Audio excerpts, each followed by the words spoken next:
Hello and welcome. I am the Suit&Tie Dip&ChewGuy, and this is channel news for the 20th now, that it is 1:30 in the morning of November 2019.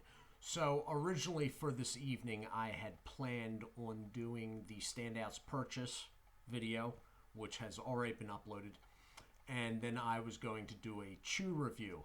Unfortunately, the Standouts Purchase video took 3 takes, put me behind. I had to let the computer cool down afterwards. You know, the whole usual irritation type stuff. And now it's 1:30 in the morning, and I do actually have some news. So the small stuff first. This coming week, just to let you know what will be coming up, since I am here talking anyway. There will be a chew review 48 hours from now. It is a legacy chew review. Another reason why I'm not doing it this evening and putting it off. Legacy is a term I am borrowing from my pipe tobacco experience. Legacy tins of pipe tobacco. What these are usually are tins that have been cellared. Sometimes pipe enthusiasts have like a tobacco cellar, usually just a figure of speech, not actually in a cellar somewhere, but where they stockpile their favorite tobaccos. Some of these tobaccos end up not being in production anymore. Those tins that they have saved are the legacy tins. All right. So, in the context of this channel and this chew review that will be coming in 48 hours, this is going to be a chewing tobacco that no longer exists. How's he doing that? My new guy down in Virginia, my new chew contact, is fairly new to smokeless tobacco. And while out looking for one product by a company, he found another product that he didn't realize existed. That's because it no longer does. This had been sitting in a store for I don't know how long. And he did the package check feel that I have gone over in my videos and determined that the product was good in the package. So he mailed it to me. And I got it and I'm like, what the heck? What's going on? And then I realized,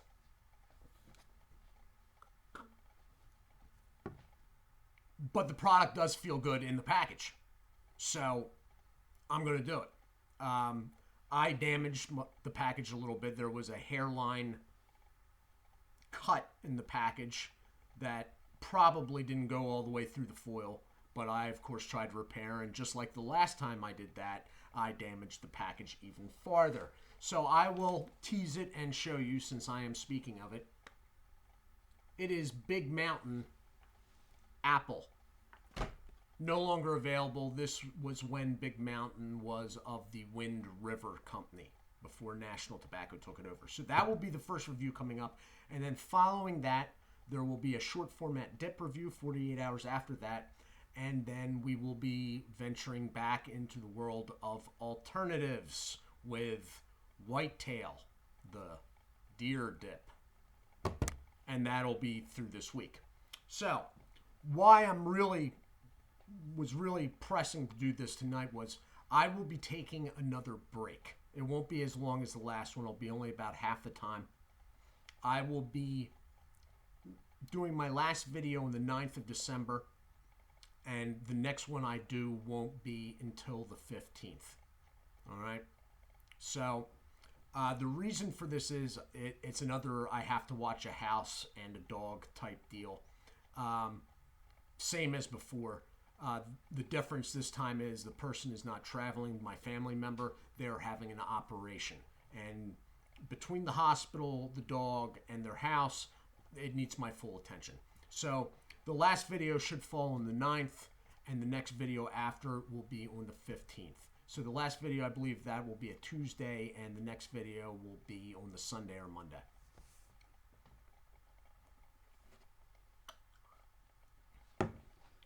And that's it.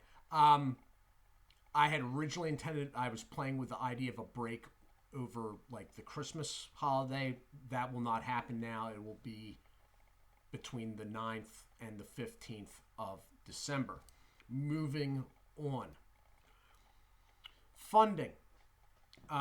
This plays into coming series, which I will touch on in a moment. Funding. I am playing around with, in the description section, leaving a PayPal address. I haven't set my mind to it yet. It's not a definite yet. The upcoming series are going to be very taxing on my financial situation.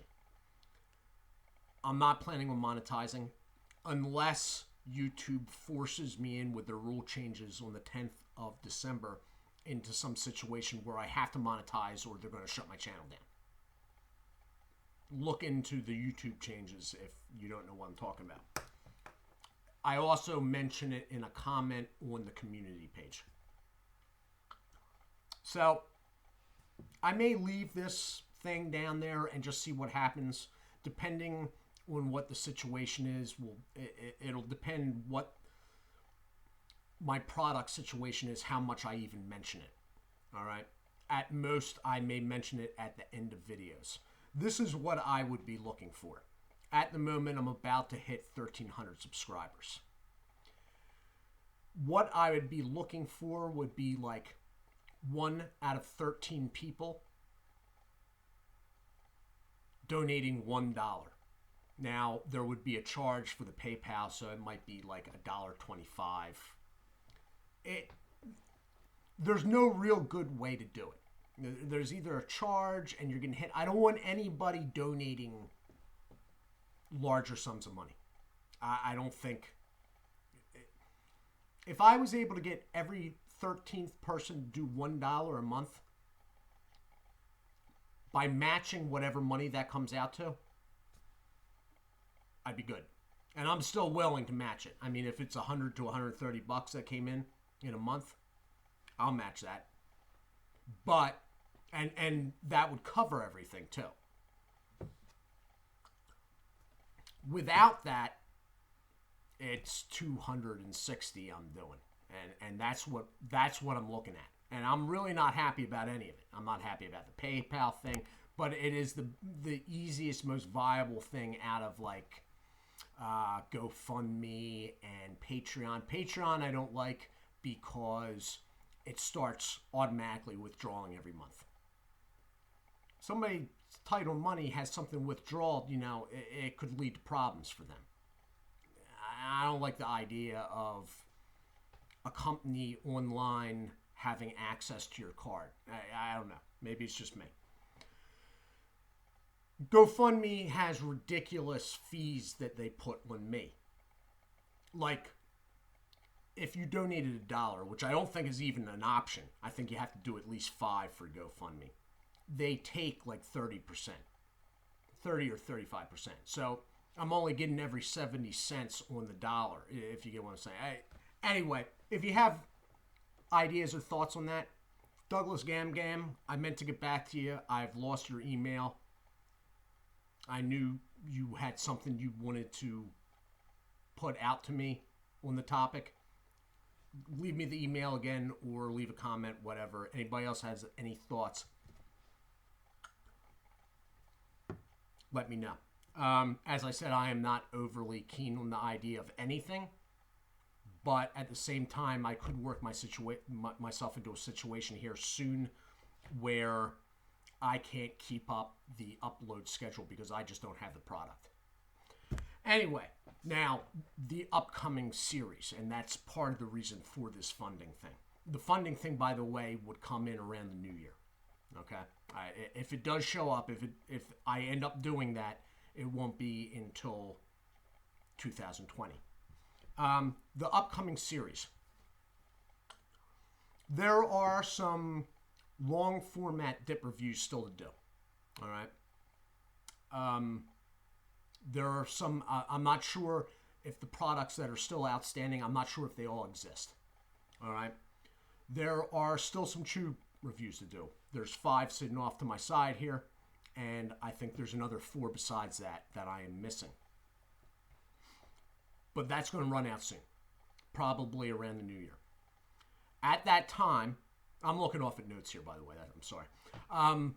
At that time, I will probably start a short format What Is It Chew series to keep the reviews coming. It'll be the Chew reviews. It'll just be like the What Is It series for Dip, only this one will be for Chew.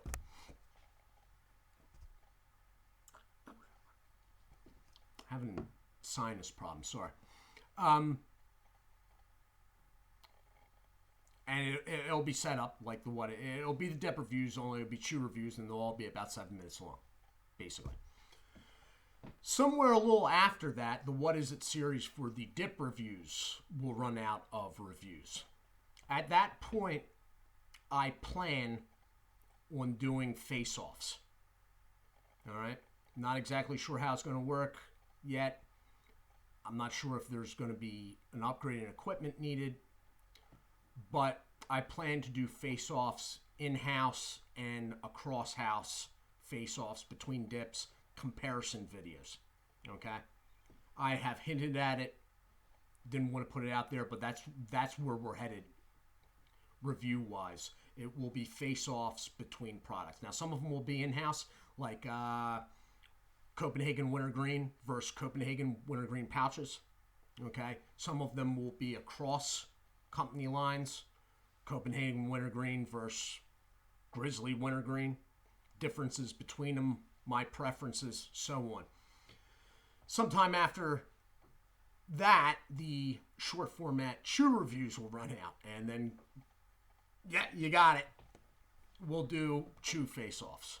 And somehow I will spin this out until it's time to do the 5-year Dip reviews all over again. But that is what is going on, what it's looking like type deal. Nothing is really, except for the Chew review that just fell over on all my stuff. The Dip review and the alternative review coming this week. Nothing else is set in stone. But there will have to be tweaks and little changes made. The PayPal thing is one of them. It's what I'm going to need. And as I said, I do not mind matching money. And even more so during my busy season. Whatever it takes. It's the off seasons that are perplexing me. Last year I did not let on too much, but it started becoming a real problem here on my end. Anyway, that is it. The only other thing is I am working on a shout-out video. I am working on the list I've been working on the last couple nights. It's not as easy to collect anymore, so it takes a little while. I do hope you all are well. Do take care of yourselves. I will see you soon. God bless.